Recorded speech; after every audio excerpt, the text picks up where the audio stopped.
Hey there, this is Heidi from Create with Heidi, and today I am going to show you how to make a bookmark using wood veneer and colorful shimmer vinyl in 5 different colors. Here's my wood veneer. I'm using a strong tack mat, weeding tweezers, and a scraper. I'll also be using yellow grid transfer tape, as this material does need a stronger grip in order to transfer properly. The first thing I do to start every project is I cut and prepare all of my materials to the size that I need for my project so that I can clear everything away and don't have excess materials laying around in my workspace. So please bear with me for a moment as I get everything cut and ready to go.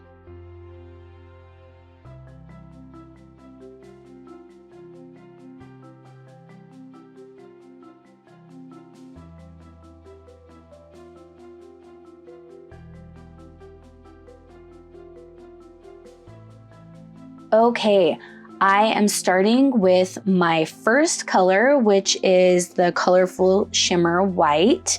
Since I'm making a bookmark, I am laying it long ways on my mat and then putting it into my machine. For almost every TeckWrap material that isn't the regular vinyl, I use the premium vinyl holographic threads setting in Cricut Design Space, and it works beautifully for me. For this material, that was not the right setting. I learned my lesson after that white layer, and I switched to the glitter craft foam setting for all of the rest of the colors. And that was the perfect setting for this material. When I started to weed, which I unfortunately lost that footage, I had a hard time with that first white layer. I had to use my X-Acto knife to help me get through that, even after running it through the machine multiple times. It still turned out great, and it worked out just fine for using that without having to recut it. Changing over to that glitter craft foam setting made all of the rest of the weeding so much easier. And then for my wood veneer piece, I just used the wood veneer setting in Design Space. Now I'm using my strong tack transfer tape, the yellow grid, and I am picking up my first layer. So the first layer is my top layer because that is what is on the outside, and then I'll build on it from there.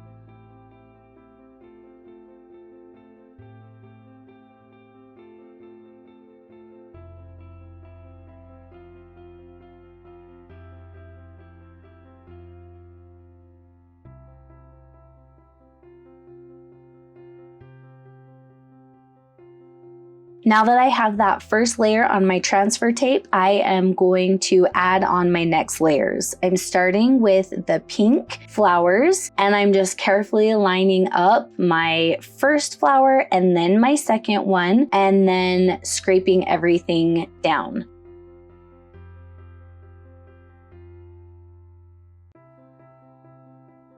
I always scrape on the top, and then I flip over and I scrape on the backside to push it off of the backing and onto the transfer tape. I'm not sure what happened. This ended up happening on every flower you'll see here in just a minute, but it would look lined up from the front side, and then when I would peel it off, there was a little bit of a gap. I've never had that happen before, so I'm not sure if I just wasn't seeing properly or what exactly happened. If maybe my scraping ended up moving the vinyl, which again, I've never had that happen. But luckily, this vinyl was super easy to peel back off and move it to exactly where it needed to be. So there was really no issue here. It just took a little bit of fixing, and then we were good to go. I'm working on this blue layer now, and you'll see here in just a second how that kind of happened again.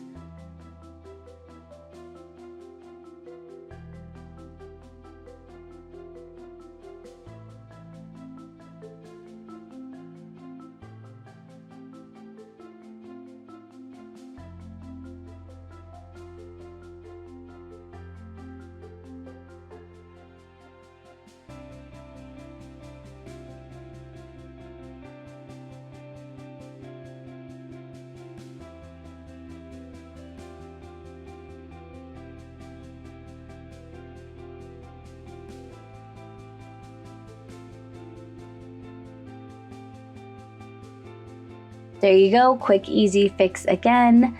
And then now this last flower layer, putting it on, as you can see, it looked like it was perfectly lined up. But once I removed that backing, there's those gaps. I even flipped it over to check to see if it looked the same on the front side as it does the back, because it was just so puzzling to me that this was happening. But it's a mystery and it's okay because it's fixable. And if it wasn't fixable, maybe I would have felt a little more sad about it.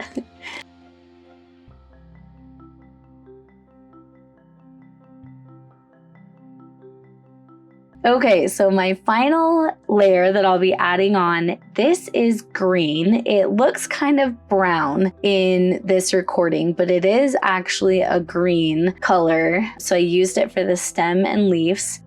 I decided rather than do both at the same time, just because I was having those issues with it lining up, I wanted to do each stem and leaf section by themselves. It probably would have been fine, but I was just being a little extra careful at this point. So now I can roll that backing off and I am ready to adhere it to my veneer wood piece. I'm just taking my time here. I'm lining up that long edge, making sure I have the placement exactly where I want it to be so that I don't have issues once I lay it all down. Now that I have it down, I use the scraper here to go over it a couple times, make sure everything is adhering really well before I pull off that transfer tape.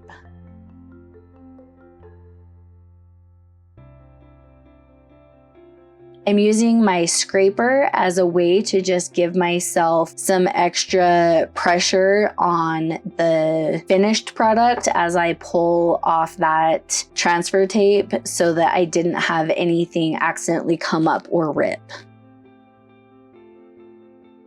I like to reuse my transfer tape, so I always save the backing because it is definitely something that can be used more than once.